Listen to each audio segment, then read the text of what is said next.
Huu ndio mchango wangu kama mwanamichezo, ni maneno ya Kiemba ambapo ameweza kutoa mtazamo wake baada ya dabi ya Kariakoo kati ya Yanga na Simba kuweza kuahirishwa kutokana na sintofahamu ambayo iliweza kutokea kwenye uwanja wa Benjamin Mkapa wakati wa Simba anapoenda kufanya mazoezi. Basi ameweza kutoa mtazamo wake, ambao mtazamo huo una vipengele takribani 9 ambavyo ameweza kuvigusia kwa mapana zaidi, ambapo katika kipengele namba 1 anasema nafikiri ni muda sasa wa kupitia upya kanuni zinazoongoza mpira wetu wa Tanzania. Kipengele cha pili anadai kwamba vitendo visivyo vya kiungwana na vinavyovunja kanuni zetu vimezoeleka kiasi cha watu kuhisi ni kawaida kufanyika na vitiliwi maanani. Kipengele cha tatu Kiemba anadai kwamba hata ukiwasikiliza watu, mifano wanayotoa ni kwamba mbona kanuni hii ilivunjwa Mwanza katika mchezo wa Simba dhidi ya Pamba na bado mchezo ukachezwa.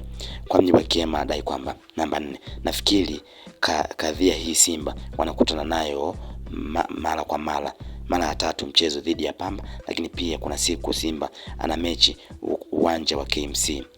Namba 5 anasema mimi nafikiri lingekuwa ni jambo la ajabu sana Simba kukubaliana na kitendo kilichofanywa pale Taifa juzi, hasa kwenye mechi muhimu ya msimu. Namba 6 anasema kuna wakati mnatakiwa kurekebisha makosa kwa maumivu kama haya. Simba ni klabu kubwa barani Afrika, inapaswa kujipa heshima kwanza yenyewe kabla wengine kuiheshimu. Huwezi kuwasimamisha wachezaji kwa masaa matatu nje ya geti la uwanja, wachezaji ambao kwanza wana gharama kubwa lakini wapo kuelekea mchezo muhimu wa msimu. Walichokifanya Simba ni fundisho kwa klabu zinazodhani kila timu ni ya daraja la kuchezewa.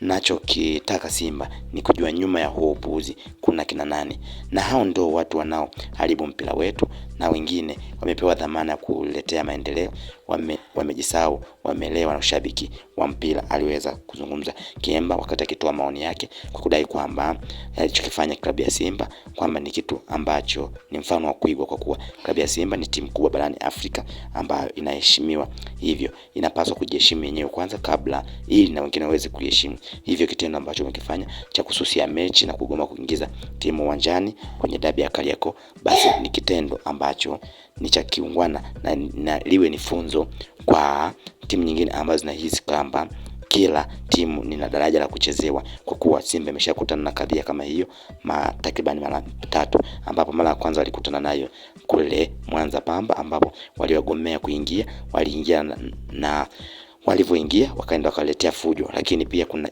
tukio ambalo litafanyika pale KMC, lakini tena Yanga wakaja wakarudia tena kuweza kuwazuia Simba wasiweze kufanya mazoezi kwenye uwanja huo. Hivyo Simba wamefanya kitu kizuri ili iwe funzo, na akawa anasisitiza kwamba kuna watu ambao wapo nyuma yao ambao hawaeleweki ni kina nani.